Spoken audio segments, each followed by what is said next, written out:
Mes parents m'ont poursuivi en justice pour l'héritage de mon grand-père, mais lorsque je suis entré, le juge s'est levé et a déclaré.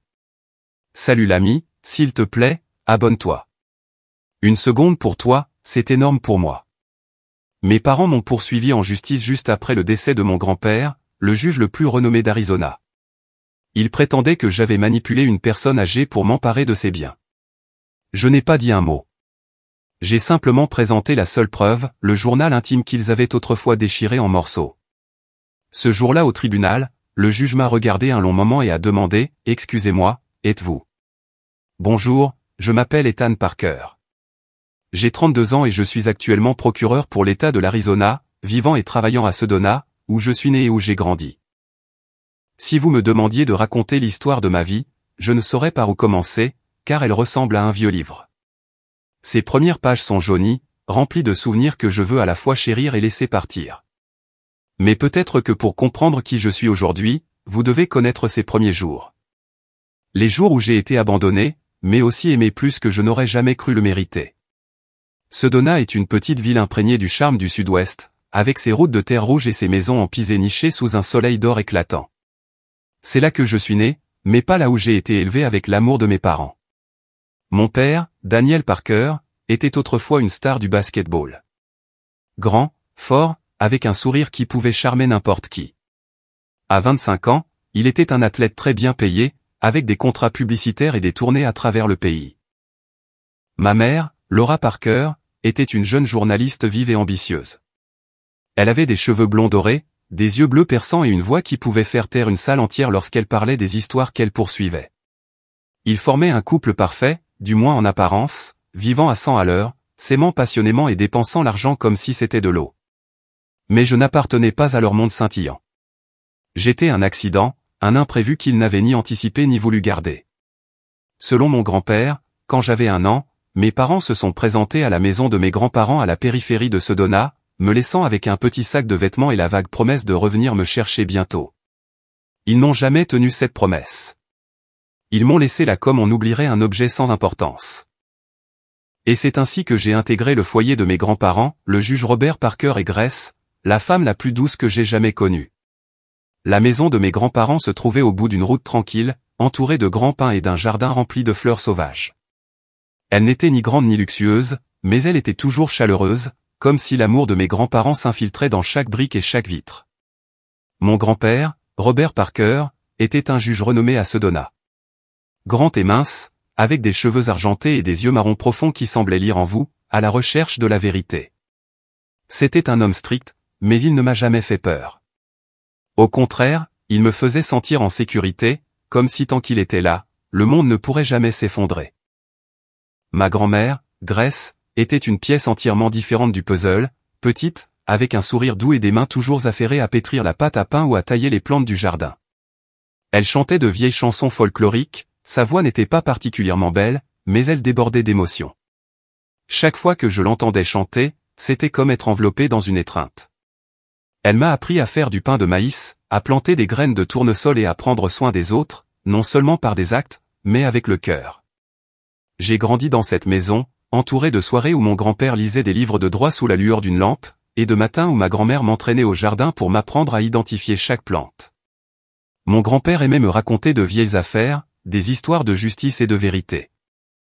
Il ne les partageait pas pour se vanter, mais pour me faire comprendre que, peu importe le chaos du monde, il y avait des règles pour le maintenir en équilibre. La justice, Ethan, m'a-t-il dit un jour, ce n'est pas gagner. C'est protéger ce qui est juste. Je me souviens encore des après-midi où il m'apprenait à jouer aux échecs sur un vieil échiquier en bois dans le salon. Il me laissait toujours commencer, mais ne me laissait jamais gagner. Tu dois apprendre à te battre loyalement, Ethan, disait-il, ses yeux pétillants comme pour me défier. Ces parties d'échecs m'ont appris non seulement la stratégie, mais aussi la patience, l'importance de réfléchir avant d'agir et d'assumer la responsabilité de chaque mouvement.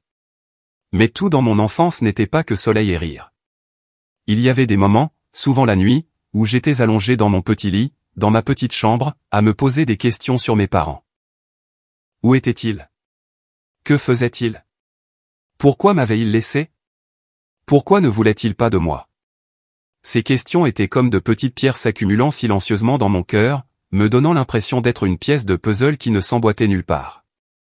Un soir, alors que j'avais environ 7 ans, j'étais assis avec mon grand-père dans le salon. Dehors, le vent de Sedona chuchotait à travers les pins.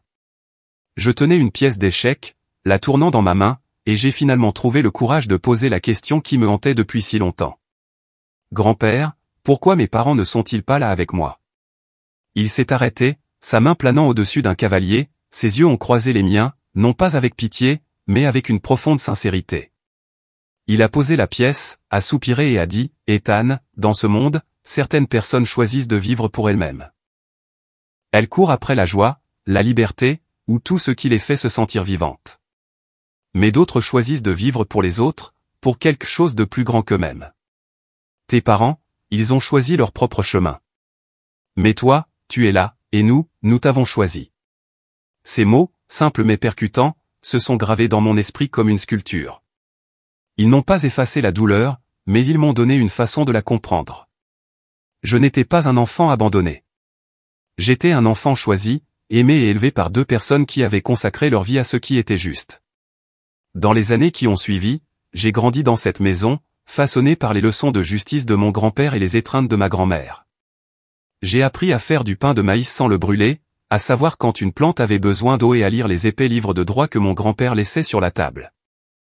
Mais par-dessus tout, j'ai appris que la famille, ce n'est pas seulement une question de sang. Ce sont les gens qui choisissent de rester, peu importe où la vie les mène. Je ne savais pas alors que des années plus tard, mes parents reviendraient, non pas pour me retrouver, mais pour réclamer ce qu'ils pensaient leur être dû. Je ne savais pas non plus que dans mon chemin vers l'âge adulte, j'affronterais des douleurs plus grandes et des pertes plus profondes, mais que je découvrirais aussi le sens de la justice, non seulement dans une salle d'audience, mais dans mon propre cœur. 12 ans s'étaient écoulés depuis que j'avais été placé dans les bras de mes grands-parents, dans leur petite maison à la périphérie de Sedona, où l'odeur de la terre rouge et des pins verts imprégnait chaque souvenir. J'avais 14 ans, un adolescent dégingandé aux cheveux bruns en désordre et les yeux toujours fixés sur les vieux livres de droit de mon grand-père ou sur les parterres de tournesol dans le jardin de ma grand-mère.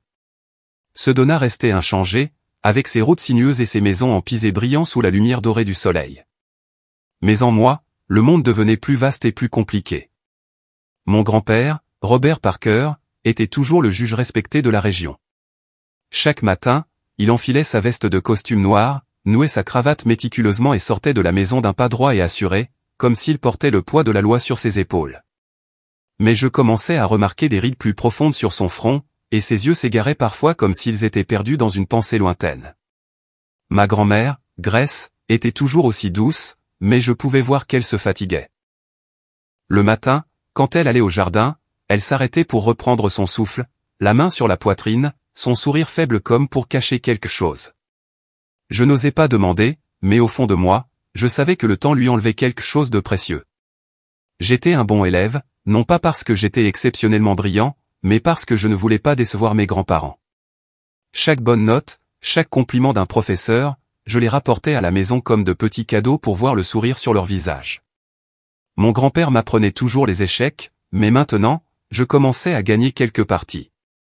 Tu apprends à voir plus loin, Ethan, disait-il, la voix pleine de fierté. Ma grand-mère m'a appris à faire un pain de maïs parfait, même si j'oubliais encore d'ajouter du sel parfois. Il faut être patient, Ethan, disait-elle en m'ébouriffant les cheveux. Tout ce qui est bon prend du temps. Mais tout a changé quand mes parents, Daniel et Laura, ont commencé à réapparaître. La première fois qu'ils sont venus, j'étais assis à la table de la cuisine, faisant mes devoirs de mathématiques pendant que ma grand-mère cuisait. Un coup fort et sec a retenti dans la maison.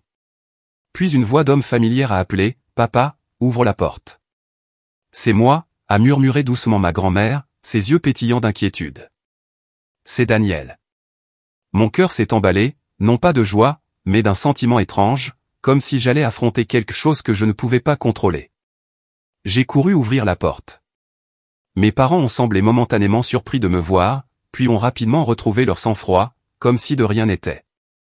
Mon père est entré, toujours grand, comme dans mes vagues souvenirs. Mais ses cheveux autrefois noirs de jais étaient maintenant parsemés de gris, et son sourire n'avait plus le même éclat. Ma mère marchait à ses côtés, toujours belle, mais ses yeux bleus étaient plus froids, comme si la vie avait usé sa chaleur. Ils m'ont serré dans leurs bras, mais l'étreinte fut brève et maladroite, plus une formalité qu'une marque d'affection. Tu as tellement grandi, Ethan, a dit ma mère, mais son regard est passé à côté de moi comme si je n'étais qu'un élément de la pièce. Ils ne sont pas restés longtemps. Mon père s'est assis et a commencé à parler de leurs difficultés, un investissement raté, un contrat publicitaire annulé, une dette qui devait être payée d'urgence. Ma mère a renchéri, sa voix douce mais vive, demandant à mon grand-père un petit prêt pour les aider à traverser cette période. Mon grand-père, Robert, a écouté, son expression a changé, mais j'ai vu sa main serrer fermement le bord de la table. Ma grand-mère, Grace, se tenait derrière le comptoir de la cuisine, silencieuse, les mains tremblantes en servant le thé. Ils ont accepté d'aider, non pas parce qu'ils le voulaient, mais parce qu'ils ne voulaient pas que je sois témoin d'une dispute. Lors des visites qui ont suivi, mes parents sont venus plus fréquemment. Chaque fois, l'histoire était la même, des promesses de remboursement, des excuses du bout des lèvres et des demandes d'argent enveloppées dans des sourires forcés. J'ai commencé à réaliser une vérité douloureuse. Ils ne venaient nous voir, mes grands-parents et moi, que lorsqu'ils avaient besoin d'argent. « Ethan, comment vas-tu ? As-tu besoin de quelque chose ?» demandait mon père. Mais quelques instants plus tard, il se tournait vers mon grand-père, sa voix baissant. « Papa, j'ai juste besoin de ça une dernière fois. » Ma mère essayait de m'entraîner dans des récits sur sa vie glamour, comme pour me faire oublier les années où il m'avait laissé derrière eux. Mais je n'oubliais pas. Je ne le pouvais pas. Un soir d'automne, alors que le vent de Sedona soufflait si fort que les fenêtres tremblaient, j'ai surpris une dispute venant du salon. J'étais allé me coucher, mais la voix vive de mon père m'a réveillé en sursaut. J'ai descendu le couloir sur la pointe des pieds, me tenant derrière la porte en bois légèrement entr'ouverte, le cœur battant. Mon père se tenait au milieu de la pièce, sa voix si forte qu'elle couvrait le bruit du vent. « Tu crois toujours avoir raison, n'est-ce pas ? Tu penses que je ne suis pas assez bien, pas digne de cette famille. » Mon grand-père était assis dans son fauteuil, sa voix basse mais ferme. « Daniel, je n'ai jamais dit que tu n'étais pas digne. Mais tu as choisi ton mode de vie, un mode de vie que je ne peux pas comprendre. Tu as laissé Ethan, ton fils, et maintenant tu viens ici non pas pour t'excuser, mais pour exiger plus. » « Exiger ?» a presque crié mon père. « Tu as de l'argent, une maison, tout. Je ne demande qu'une petite part. Mais tu préfères t'y accrocher plutôt que d'aider ton propre fils. » Je suis resté là, sentant mon cœur se serrer. Je n'avais jamais vu mon grand-père comme ça. Ses épaules tremblaient légèrement, non pas de peur, mais d'une douleur plus profonde. « Daniel, » a-t-il dit, sa voix presque un murmure. « Je t'ai donné tout ce que j'avais. Mais tu n'avais pas besoin de moi. Tu n'avais pas besoin d'Ethan. Tu n'as besoin que d'argent. » L'air est devenu silencieux, suffocant. Mon père n'a pas répondu. J'ai entendu ses pas lourds. Puis la porte a claqué. Je suis resté derrière la porte, des larmes coulant sur mon visage, mais je n'osais pas crier. Pour la première fois, j'ai compris que mon grand-père, cet homme aussi fort qu'une montagne, pouvait aussi se sentir impuissant. Il ne souffrait pas seulement pour mon père, mais parce qu'il ne pouvait pas changer son fils, ne pouvait pas le sortir de son égoïsme froid. Le lendemain matin, j'ai vu mon grand-père assis dehors sur la vieille chaise en bois où ma grand-mère s'asseyait souvent. Il regardait le jardin où les tournesols se fanaient dans le vent froid. Ses yeux étaient vides, comme s'il cherchait une réponse qu'il savait ne jamais trouver. Je suis resté derrière la porte vitrée, le regardant, et j'ai ressenti la solitude d'un homme droit. Un homme qui avait passé sa vie à défendre ce qui était juste mais qui ne pouvait pas protéger son propre cœur. Les jours passèrent et j'avais maintenant 18 ans. Un jeune homme grand et dégingandé, aux cheveux bruns plus soignés et avec un rêve clair, devenir avocat, comme mon grand-père. Sedona restait ma maison, avec ses routes de terre rouge et ses couchers de soleil flamboyants. Mais j'avais commencé à voir le monde avec les yeux d'un adulte. J'excellais à l'école, j'étais premier de ma classe et je me préparais à obtenir mon diplôme de fin d'études secondaires, prévoyant de faire du droit. Mon grand-père, Robert Parker, était fier de moi, bien qu'il le dise rarement ouvertement. Au lieu de cela, il le montrait par des hochements de tête subtils, la façon dont il posait sa main sur mon épaule après une partie d'échecs, ou les livres de droit qu'il laissait discrètement sur mon bureau. Ma grand-mère, Grace, était toujours la lumière de notre foyer, mais cette lumière s'affaiblissait. Elle toussait plus souvent, et ses mains autrefois agiles, qui pétrissaient la pâte avec aisance, tremblaient maintenant en tenant une tasse de thé. Elle essayait toujours de s'occuper du jardin chaque matin, mais je la voyais souvent se reposer sur la chaise en bois, le souffle court, son sourire faible comme pour me rassurer. « Ne t'inquiète pas, Ethan, disait-elle en agitant la main. J'ai juste besoin d'un peu de repos. » Mon grand-père était inquiet aussi. Je pouvais le voir dans la façon dont il la regardait, la façon dont il tenait sa main plus longtemps en l'aidant à se lever, mais tous deux essayaient de maintenir un monde paisible pour moi, comme pour me protéger des tempêtes qui se profilaient à l'horizon. Cette tempête est arrivée un soir d'hiver, alors que le vent de Sedona hurlait si fort que les fenêtres tremblaient. J'étais dans ma chambre en train de réviser pour les examens finaux quand j'ai entendu un coup sec et familier à la porte. C'était encore mon père, Daniel. Sa voix a résonné depuis le salon, forte et assurée, dépourvue de tout remords. Je ne voulais pas l'entendre. Je ne voulais pas voir mon grand-père entraîné dans un autre cycle de promesses vides. Mais la voix de mon grand-père a retenti, basse et vive. « Daniel, je ne peux pas continuer à faire ça. Tu dois prendre soin de toi. » Je me suis tenu silencieusement derrière la porte. Mon père était au milieu de la pièce, toujours grand mais plus mince qu'avant. Son visage était marqué par les lignes d'un homme qui avait vécu trop vite, trop négligemment. Mon grand-père était assis dans son fauteuil, les mains jointes, les yeux non pas en colère, mais peinés. Ma grand-mère se tenait à proximité, se tenant la poitrine, essayant d'intervenir. « Daniel, s'il te plaît, plus de disputes. Nous sommes une famille. » Une famille, a ricané mon père, sa voix tranchante comme un couteau. « Tu aimes la loi plus que ta famille, n'est-ce pas? Tu préfères t'asseoir sur ton banc de juge à juger le monde plutôt que de voir ce dont ton propre fils a besoin. » Ces mots ont frappé comme un coup de poing. Mon grand-père s'est levé brusquement, la voix tremblante. « Daniel, tu oses dire que je ne t'aime pas? Je t'ai tout donné, mais tu as choisi ton mode de vie. Une vie sans place pour Ethan. Sans place pour nous. » Ma grand-mère s'est avancée, essayant de les calmer, sa voix fragile. « Assez, vous deux, Daniel, tu. » Mais avant qu'elle ne puisse finir, son visage est devenu pâle et elle s'est agrippée à la poitrine, son petit corps s'effondrant. Je suis sorti en courant de ma cachette, criant « Grand-mère, qu'est-ce qui ne va pas ?» Mon grand-père s'est précipité à ses côtés, la rattrapant, son visage livide et ses mains tremblantes. « Grace, mon amour, reste avec moi, » a-t-il murmuré, sa voix brisée par la peur. Mon père est resté figé, son regard passant sur ma grand-mère comme si elle n'était qu'un obstacle. « Je n'ai pas le temps pour ça, » a-t-il dit froidement, puis il est sorti. La porte a claqué, laissant un silence de mort dans son sillage. Je me suis agenouillé à côté de ma grand-mère, mes mains tremblant alors que je composais le numéro des urgences. « S'il vous plaît, venez vite. » Ma grand-mère ne respire plus, ai-je crié au téléphone, les larmes coulant sur mon visage. Mon grand-père la serrait fort, murmurant comme une prière, « Grace, ne me quitte pas.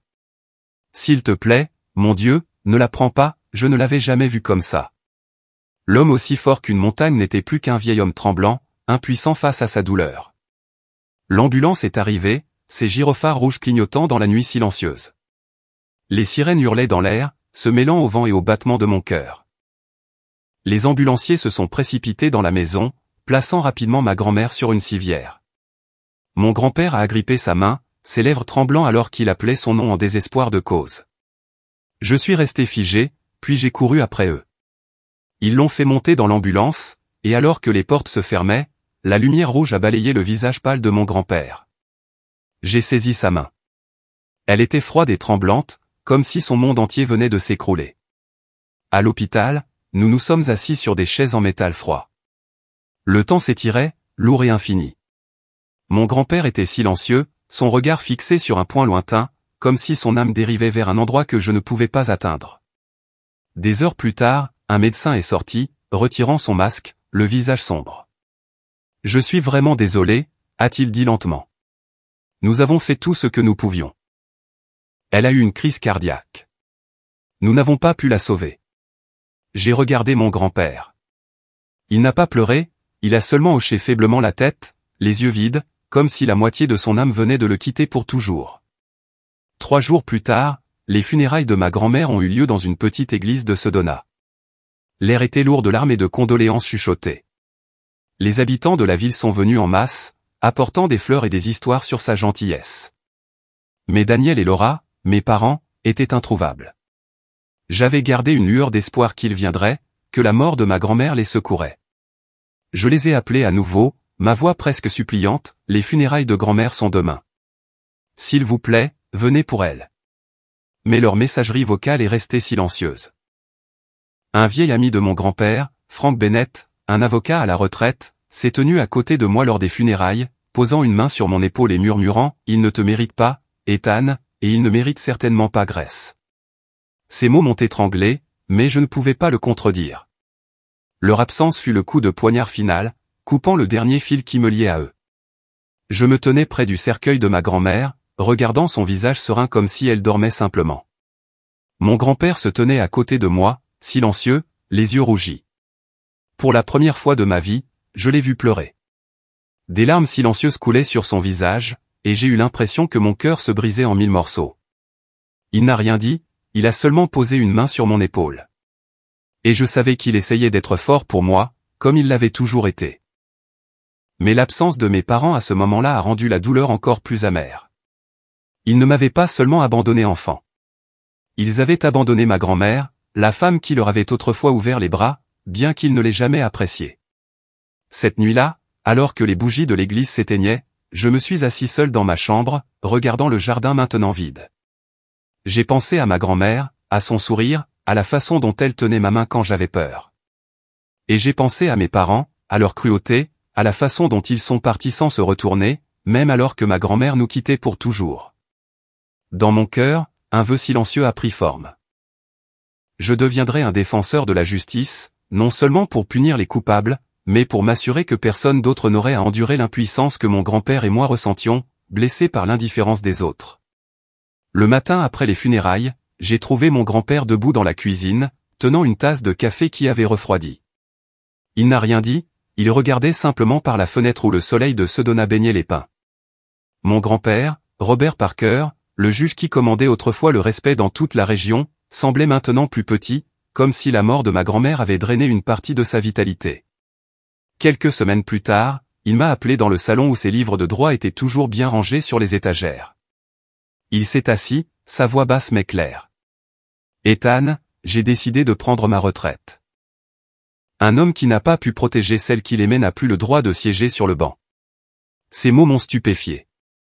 Je voulais protester, lui dire qu'il était toujours l'homme le plus fort que je connaisse, mais ses yeux, tristes mais résolus, m'ont réduit au silence. Il avait passé plus de 30 ans comme juge, pesant la justice avec une intégrité inébranlable.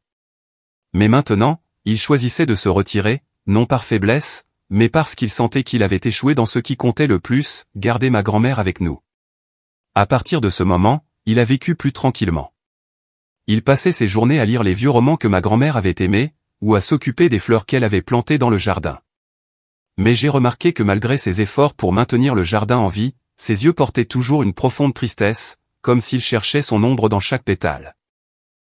Je ne savais pas comment soulager sa douleur, alors j'ai fait la seule chose que je pouvais. Je suis resté à ses côtés. Je faisais la vaisselle, tondais la pelouse et l'écoutais raconter de vieilles affaires, même si je les avais entendues des centaines de fois. Je suis devenu son ancre émotionnelle, tout comme lui et ma grand-mère l'avaient été pour moi. Dans mon cœur, une promesse silencieuse se renforçait. Je continuerai sur le chemin de la justice qu'il avait tracé, non seulement pour défendre ce qui est juste, mais pour protéger ceux qui, comme ma grand-mère, avaient des cœurs vulnérables à l'indifférence du monde. Après avoir obtenu mon diplôme de fin d'études secondaires, j'ai été accepté à la faculté de droit de l'Arizona State University avec une bourse complète. Le jour où j'ai reçu la lettre d'acceptation, j'ai couru à la maison et l'ai tendue à mon grand-père. Il l'a lue, a posé une main sur mon épaule et a dit simplement « Tu me rends fier, Ethan ». Mais j'ai vu une lueur de larmes dans ses yeux, et je savais qu'il n'était pas seulement fier de moi. Il espérait que j'accomplirais ce qu'il sentait ne pas avoir réussi. Les premières années d'université ont été un défi épuisant. Je voulais être indépendant, refusant les offres de mon grand-père de m'aider avec les frais de scolarité, bien qu'il ait insisté de nombreuses fois. « Ethan, j'ai des économies, disait-il. » Mais je secouais la tête. « Je veux le faire moi-même, grand-père. J'ai besoin de me le prouver. » Alors, j'ai travaillé tout en étudiant, servant des tables dans un petit restaurant, rangeant des livres à la bibliothèque de l'école. Certaines nuits, je ne dormais que 3 heures, les yeux brûlants de lire sous des lumières tamisées. Certains jours, j'ai failli craquer sous la pression. Mais chaque fois que je pensais à mon grand-père, à ma grand-mère, je me disais que je ne pouvais pas abandonner.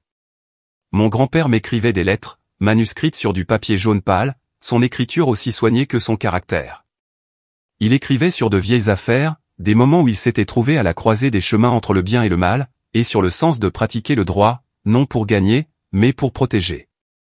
Ethan, écrivait-il dans une lettre, la justice n'est pas une destination, c'est un voyage. Et parfois, elle te brisera le cœur. Mais souviens-toi, tu ne marches pas seul. Ces lettres étaient une flamme qui me réchauffait les jours les plus froids, un rappel que je suivais le chemin qu'il avait tracé. 6 ans d'études de droit ont été 6 ans de forgeage de la résilience. J'ai appris à me relever après chaque échec, à rester calme sous la pression et à croire en moi-même lorsque tout semblait contre moi. J'ai grandi à travers le deuil, la douleur de perdre ma grand-mère, la douleur de voir mon grand-père dépérir, et la douleur des questions sans réponse sur mes parents. Mais ce deuil même m'a façonné en quelqu'un de solide, non seulement dans l'esprit, mais aussi dans le cœur. Le jour où j'ai obtenu mon diplôme de droit, le soleil de Sedona brillait plus fort que jamais. Je me tenais sur la scène, en toge et mortier, le cœur battant à l'appel de mon nom. J'ai regardé le public où mon grand-père était assis, toujours grand et mince, ses cheveux argentés brillant sous les lumières.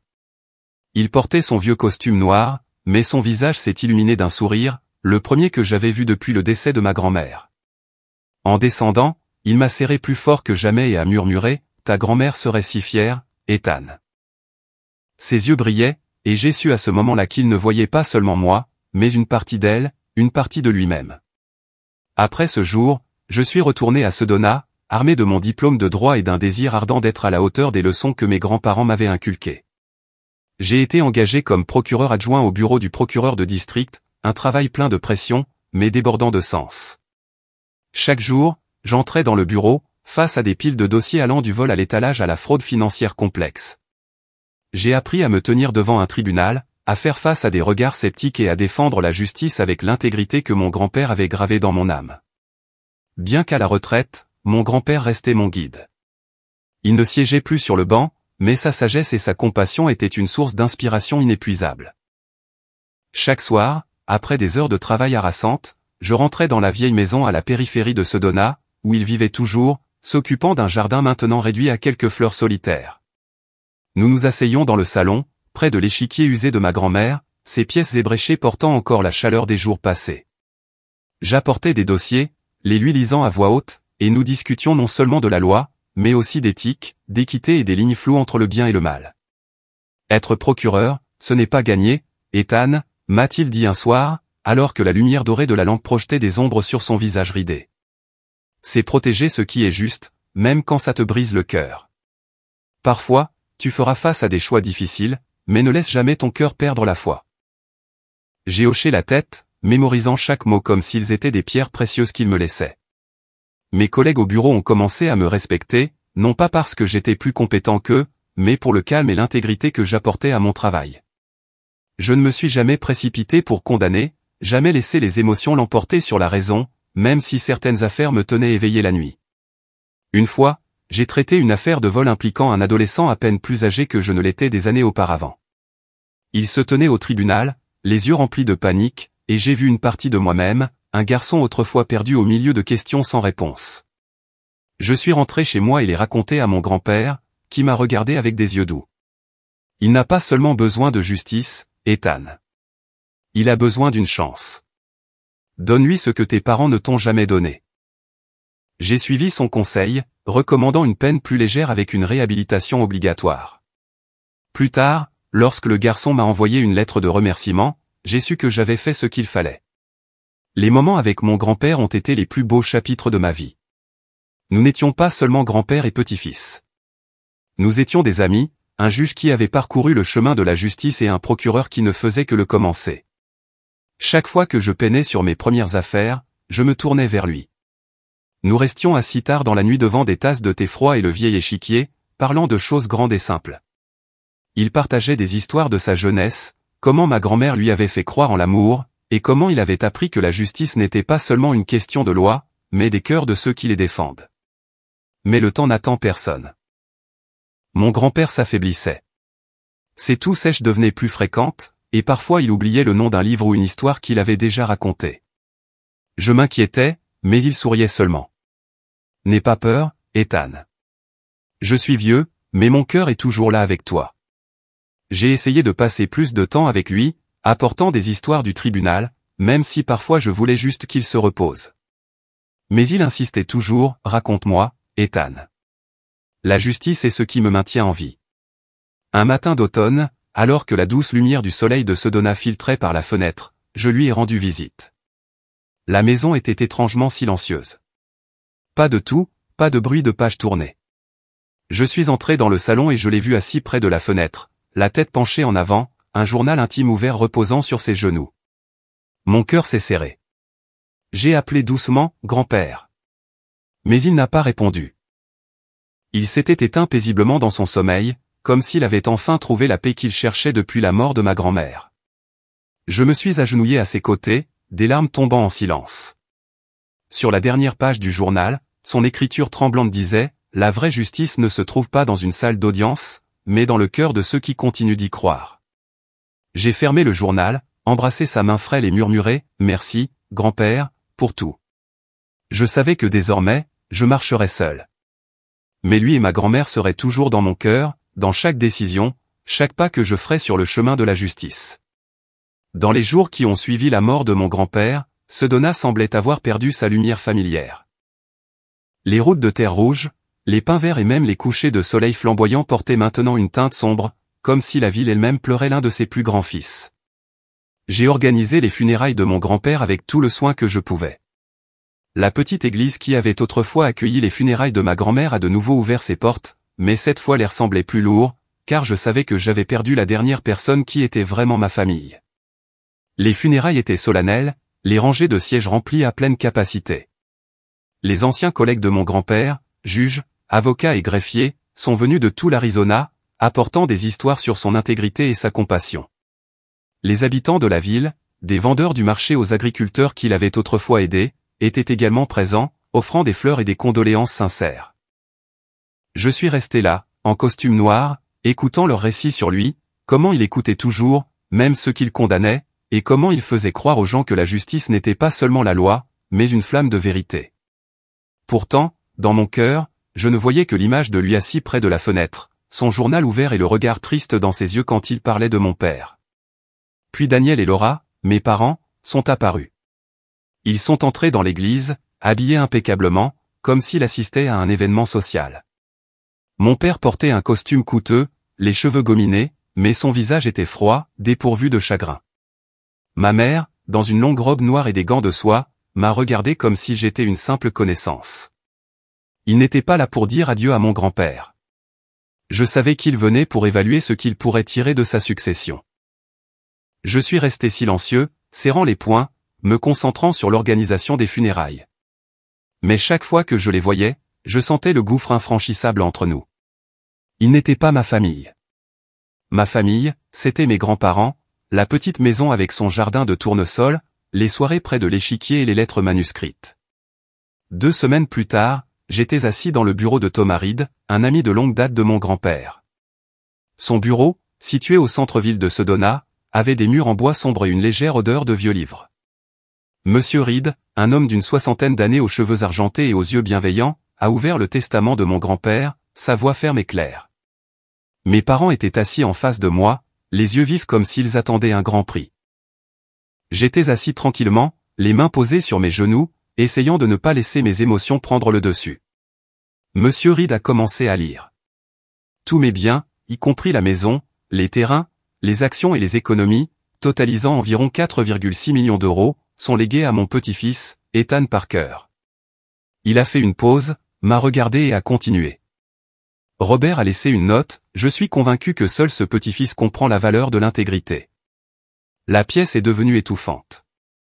J'ai entendu la respiration saccadée de ma mère. Mon père marmonnait quelque chose dans sa barbe. Puis Monsieur Reed a poursuivi, à mon fils, Daniel Parker, je laisse mon journal intime où j'ai consigné mes pensées et mes espoirs. Un journal intime? Il me laisse un vieux carnet, a crié mon père, sa voix résonnant dans la petite pièce. Son visage était rouge de colère. M. Reed a essayé de rester calme, mais j'ai vu ses mains se crisper. Daniel s'est dirigé vers le bureau, a saisi le journal et l'a jeté par terre comme s'il ne valait rien. Je vais le poursuivre en justice. Je ne laisserai pas ce gamin tout prendre, a-t-il rugi, puis il a attrapé le bras de ma mère et est sorti en trombe, laissant un lourd silence dans leur sillage. Je me suis penché doucement et j'ai ramassé le journal. Sa couverture en cuir usé me semblait familière, portant la chaleur de mon grand-père dans chaque page. Je l'ai ramené à la vieille maison, où les échos des rires de ma grand-mère et de la voix posée de mon grand-père flottaient encore. Ce soir-là, je me suis assis seul dans le salon, sous la faible lueur d'une lampe. J'ai ouvert le journal, lisant chaque ligne qu'il avait écrite, ses pensées sur la loi, les affaires qu'il avait jugées, et mon père. Il écrivait sa déception de voir Daniel devenir un homme guidé par l'égoïsme, mais aussi l'amour discret qu'il portait à son fils, même en sachant que Daniel ne comprendrait peut-être jamais. Dans chaque ligne, je voyais un père qui avait essayé, espéré et échoué à enseigner à son fils ce qui était juste. Mais je voyais aussi un grand-père qui avait réussi avec moi, qui m'avait enseigné non seulement la justice, mais aussi le cœur de ceux qui y croient.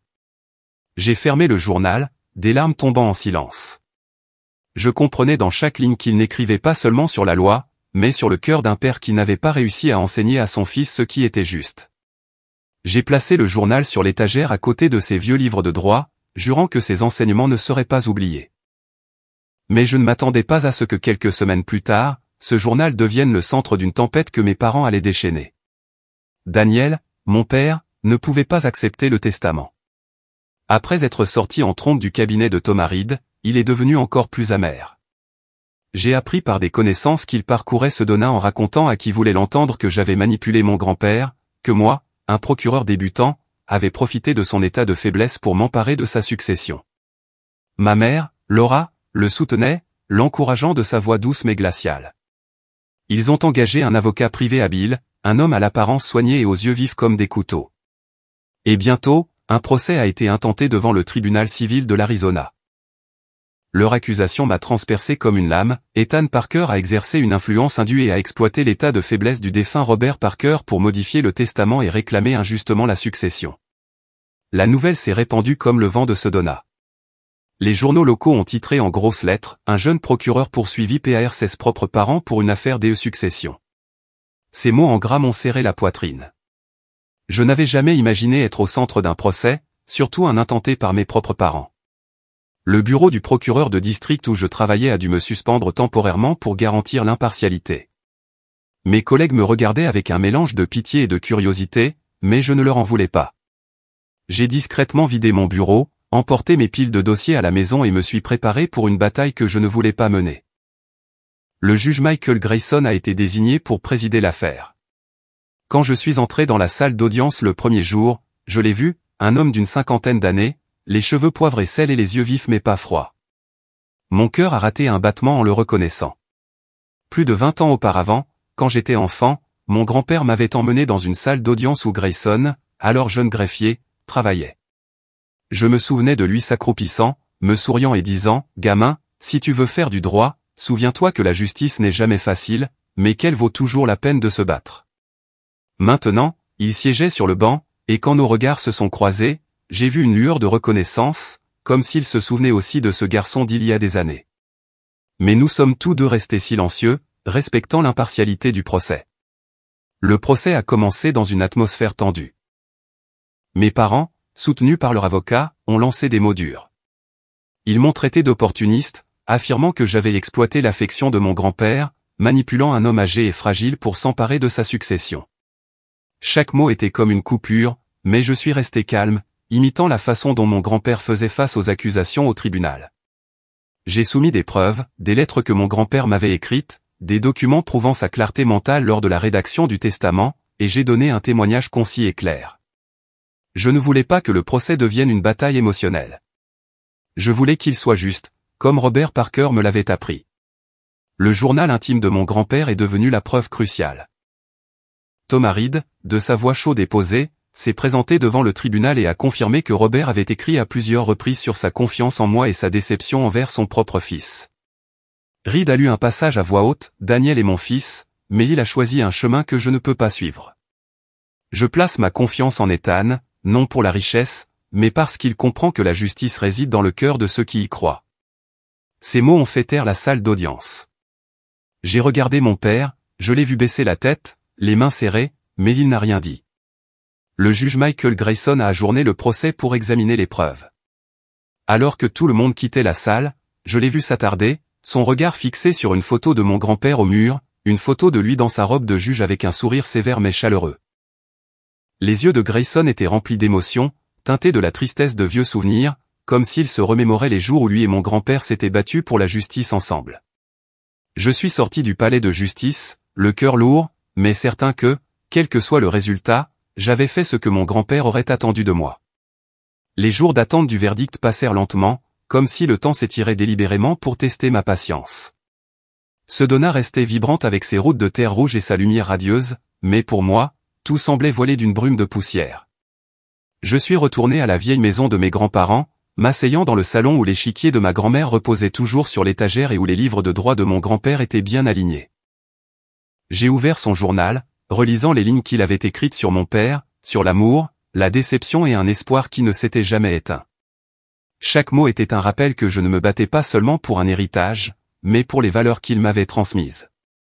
Le jour de la reprise du procès, la salle d'audience était bondée.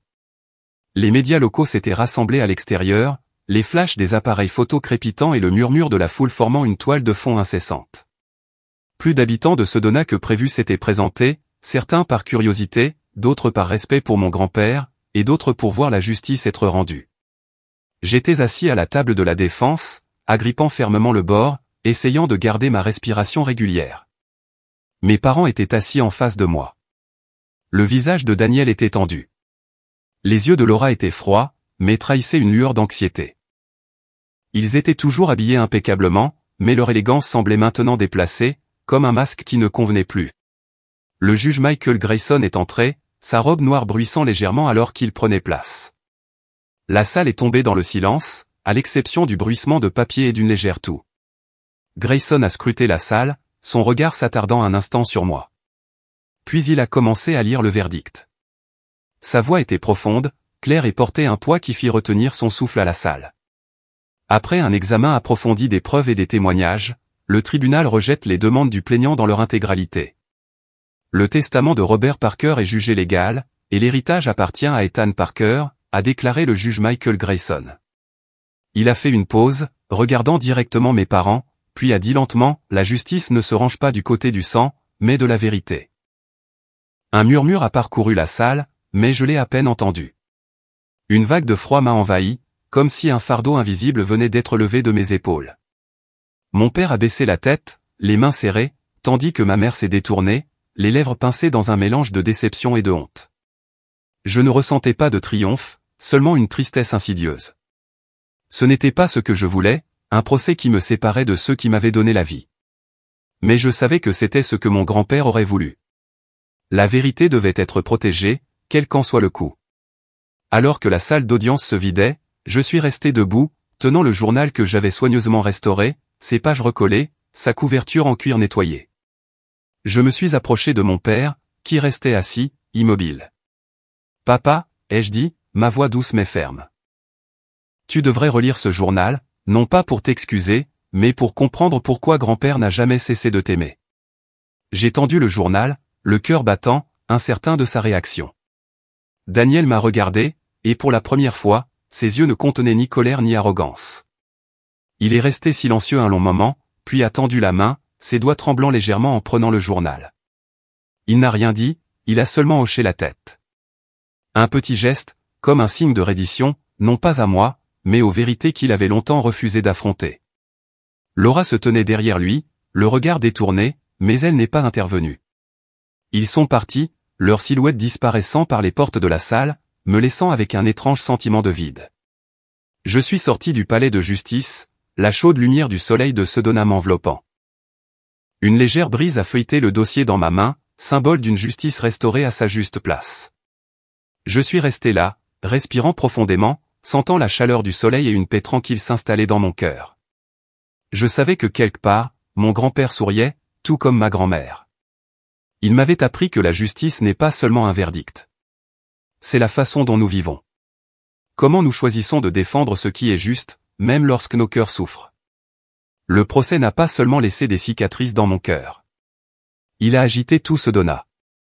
Les journaux locaux, du Sedona Tribune aux plus petites publications, ont titré sur le jeune procureur poursuivi par ses propres parents pour un héritage.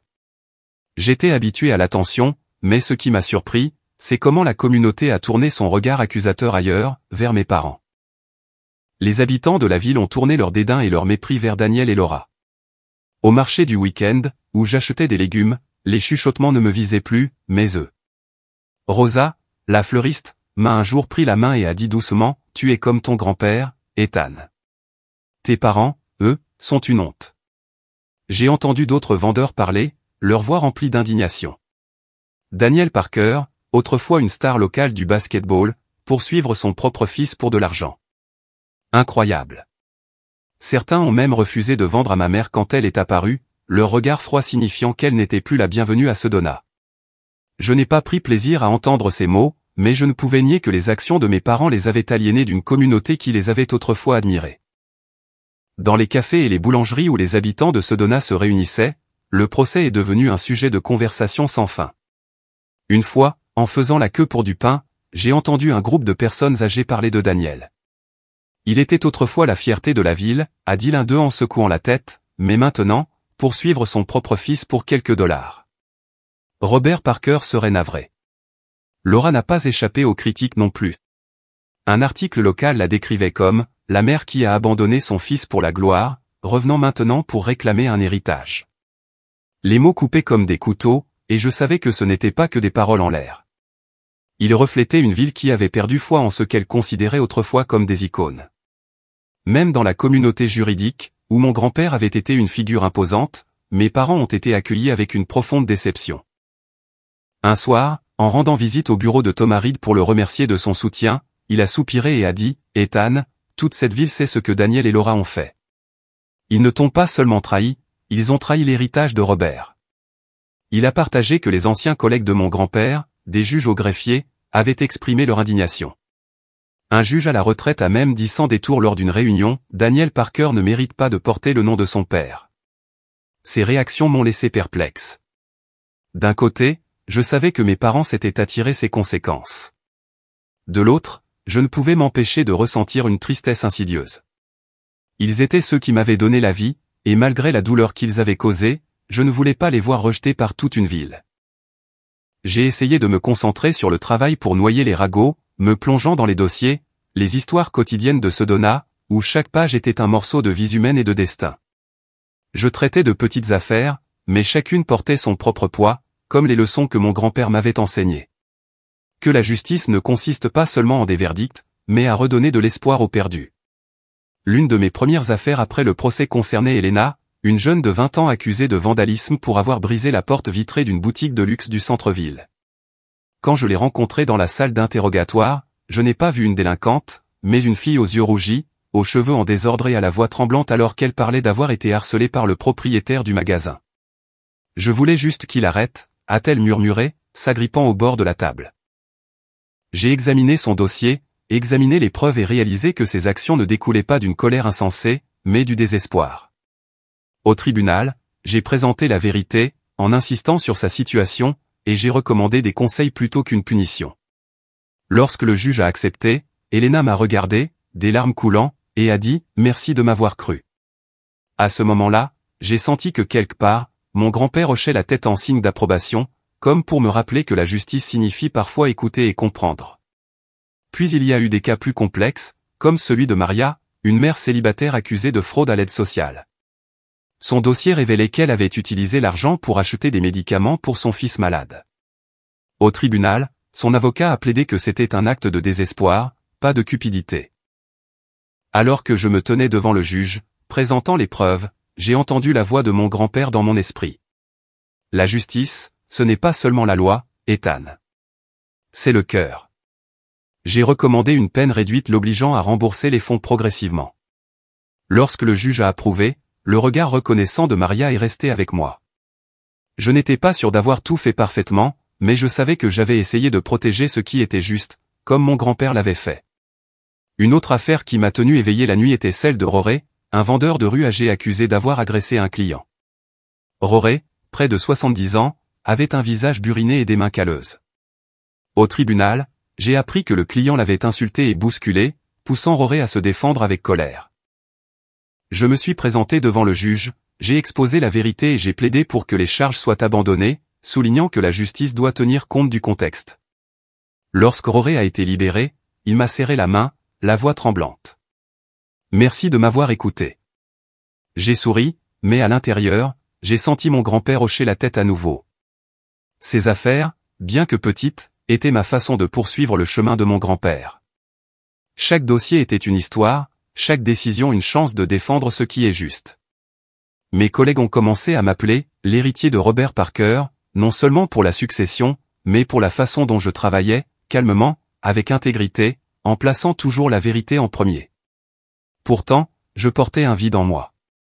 Je travaillais pour oublier la douleur du procès. Mais chaque fois que j'ouvrais le journal de mon grand-père, je voyais Daniel, le père qui l'avait jeté, et Laura, la mère qui ne m'avait jamais regardé avec des yeux de mère. Un soir tard, alors que les lumières de Sedona s'estompaient, j'étais assis dans mon appartement, mon bureau enseveli sous les papiers. Un dossier ouvert gisait devant moi, mais mes yeux étaient fatigués, mon esprit dérivant vers des souvenirs de mes grands-parents. Mon téléphone a soudainement sonné, affichant un numéro inconnu. J'ai hésité, pensant que c'était peut-être une erreur, mais j'ai répondu. « Allô » ai-je dit, la voix pâteuse de fatigue. « Mon fils. » La voix à l'autre bout du fil était basse, rauque et douloureusement familière. C'était Daniel, mon père. Je me suis redressé, le cœur battant, ne sachant à quoi m'attendre. Il a continué, sa voix tremblante, dépouillée de l'arrogance ou de la colère que j'avais toujours connue. « J'ai relu le journal » a-t-il dit. Cette fois, je l'ai lu en entier. Il y a des choses que je n'ai jamais comprises. Jusqu'à ce qu'il soit trop tard. Je suis resté silencieux, serrant fermement le téléphone. J'entendais sa respiration inégale et lourde, comme s'il luttait pour retenir ses émotions. Dans chaque page, a-t-il dit, la voix brisée, je me suis vu. Un fils ingrat, un père raté. J'ai vu ce que papa écrivait sur moi, son amour, ses déceptions. Je ne voulais pas y croire, mais il avait raison. Je n'ai jamais été digne de lui. Ces mots m'ont frappé comme une rafale de vent froid. Je voulais répondre, dire quelque chose, mais ma gorge s'est nouée. Daniel a continué doucement. Je ne demande pas le pardon, Ethan. Je sais que je ne le mérite pas. Mais j'espère. J'espère une chance de recommencer, même à partir des plus petites choses. Je veux t'appeler à nouveau mon fils, si tu me le permets. L'air dans la pièce semblait plus lourd. J'ai regardé par la fenêtre où la faible lueur des lampadaires illuminait les pins. J'ai pensé à mon grand-père, à ses mots dans le journal, à la façon dont il n'avait jamais cessé d'aimer mon père. Malgré le chagrin, j'ai pris une profonde inspiration et j'ai répondu, ma voix douce mais ferme. Je ne sais pas si je peux encore pardonner. Mais je sais que grand-père sourirait s'il te voyait essayer. L'appel s'est terminé en silence, avec seulement la longue tonalité persistante. J'ai posé le téléphone, sentant comme si un poids s'était levé de ma poitrine. Pour la première fois depuis des années, je ne ressentais aucune haine. Non pas parce que j'avais pardonné, mais parce que j'ai réalisé, comme mon grand-père l'avait dit un jour, que la justice n'est pas seulement une question de punition. C'est donner au cœur perdu une chance de retrouver leur chemin. Je sais que mon parcours, d'un garçon abandonné à un procureur défendant la justice, n'est pas seulement une histoire sur la loi, mais sur le cœur, sur les choix et sur la façon dont nous survivons aux blessures les plus profondes. J'ai grandi dans la maison de mes grands-parents, où l'amour était construit non pas sur le sang, mais sur le dévouement. Mon grand-père, Robert Parker, m'a appris que la justice ne consiste pas simplement à déterminer le bien du mal. Ce n'est pas seulement une question de verdict lu dans les salles d'audience ou de peine qui tiennent les coupables pour responsables. La justice, comme il l'a dit un jour devant notre échiquier usé, est un rappel de regarder en nous-mêmes, de corriger nos erreurs et d'apprendre à aimer correctement. Je me souviens des soirs où il s'asseyait tranquillement, son regard triste fixé sur le jardin de ma grand-mère, comme s'il cherchait le pardon pour des choses qu'il ne pouvait pas changer. De lui, j'ai appris que la justice n'est pas une destination, mais un voyage qui exige patience et compassion. Ma grand-mère, Grace, avec son doux sourire et ses mains toujours affairées, m'a appris une autre leçon. Le sang seul ne fait pas une famille. Mes parents, Daniel et Laura, m'ont donné la vie. Mais ils n'étaient pas ma famille. La famille, ce sont ceux qui choisissent de rester, même quand il n'y a rien à y gagner pour eux. Ma grand-mère est restée, bien que je ne sois qu'un enfant qui lui avait été confié. Mon grand-père est resté, bien que son cœur ait été brisé par son fils.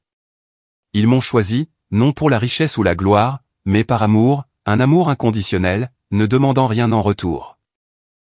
Cet amour m'a maintenu stable à travers les années d'abandon, à travers les jours douloureux de la perte de ma grand-mère, puis de mon grand-père, et face à la trahison de mes propres parents. Certaines nuits, je m'allongeais dans mon lit, pensant aux fois où Daniel et Laura sont apparus, apportant des promesses vides et des demandes d'argent. J'ai pensé au procès, à la façon dont ils se sont tenus au tribunal, m'accusant comme un étranger. La douleur de cette trahison m'a un jour donné envie de transformer mon cœur en pierre, de verrouiller chaque émotion pour qu'elle ne puisse plus jamais être blessée. Mais je me suis souvenu de mon grand-père, de son journal, des lignes qu'il écrivait sur mon père avec un amour qui ne s'est jamais estompé malgré le chagrin. Et je me suis souvenu de ma grand-mère, qui m'a appris à planter des tournesols, à prendre soin des choses fragiles, même de mon propre cœur. Si un jour vous vous retrouvez trahi ou oublié, ne laissez pas votre cœur se transformer en pierre. Ne laissez pas la douleur faire de vous quelqu'un que vous ne reconnaissez pas. Au lieu de cela, vivez mieux qu'eux, non pas pour prouver quoi que ce soit, mais parce que c'est la manière la plus juste de rendre à la vie ce qu'elle vous a donné. J'ai choisi ce chemin, non seulement dans la salle d'audience, mais dans chaque décision, chaque action. J'ai choisi d'être procureur, non pour gagner, mais pour protéger. Pour protéger des gens comme Elena, la mère désespérée, comme Carlos, l'immigrant traité injustement, comme les cœurs perdus ayant besoin d'une chance de recommencer. L'appel de mon père, Daniel, a été un tournant. Quand il a dit qu'il avait lu le journal, qu'il s'était vu dans les mots de mon grand-père, j'ai réalisé que la justice n'est pas seulement une question de verdict. C'est le moment où un père reconnaît ses erreurs. La chance pour une relation brisée de guérir, ne serait-ce qu'un peu. Je ne sais pas si je peux pardonner entièrement, mais je sais qu'en lui donnant une chance, j'ai été à la hauteur de ce que mon grand-père attendait. Et quelque part, dans la lumière du soleil de Sedona, j'ai senti mes grands-parents sourire, fiers que je n'ai pas laissé mon cœur s'endurcir. Je me suis levé, je suis sorti sur le petit balcon de mon appartement, regardant la ville endormie en contrebas. Le vent de Sedona soufflait, portant l'odeur de la terre rouge et des pins verts. Je tenais le journal de mon grand-père, le feuilletant jusqu'à la dernière page où il avait écrit « La vraie justice ne se trouve pas dans une salle d'audience, mais dans le cœur de ceux qui continuent d'y croire. » J'ai souri, sachant que je continuerais ce chemin, non seulement pour mes grands-parents, mais pour moi-même. Pour un monde où la justice ne distingue pas seulement le bien du mal, mais allume la compassion et l'espoir. Laissez un commentaire ou dites simplement ce que cette histoire vous a fait ressentir. Si vous avez apprécié, mettez un like et abonnez-vous. Cela nous aide vraiment à continuer de publier des histoires comme celle-ci. YouTube a choisi cette prochaine vidéo, voyons s'ils ont visé juste.